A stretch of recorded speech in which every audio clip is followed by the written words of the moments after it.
क्या होगा अगर सारी मर्द जात यानी कि हमारी प्रजाति इस पूरी दुनिया से गायब हो जाए? यही करने की कोशिश की एक मिलीनियर मैडम ने, और उनकी जो फटके हाथ में आई है ना, मैं आपको बताता हूँ। एक मिलीनियर थी क्रिस्टीनिया रोथ नाम की।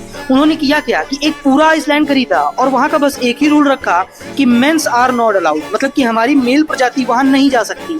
जिसके बाद भर भर के लाखों की तादाद में लड़कियां आने लगी और उनके पास रहने लगी। लड़कियां दिन भर फालतू के काम करती, मेडिटेशन, योगा, चुगलियां और जो लड़कियां करती हैं।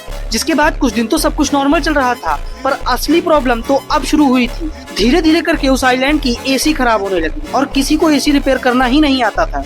यहाँ तक भी ठीक था, पर अब धीरे धीरे करके आइसलैंड की बोट्स का इंजन खराब होने लगा और किसी भी फीमेल मैकेनिक को उसका इंजन रिपेयर करना ही नहीं आता था। जितने भी थे सारे मेल्स ही थे और मेल्स तो वहाँ अलाउड थे ही नहीं।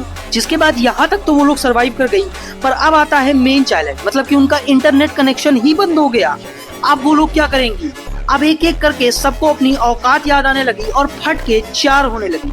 जिसके बाद एक एक करके सभी रानियां अपने अपने राजाओं के पास घर लौट गई और ऐसे इनके ड्रामा का अंत हो गया। मुझे तो ये सुनकर ही हंसी आ रही है। आपका क्या रिएक्शन है? कमेंट करके जरूर बताइए।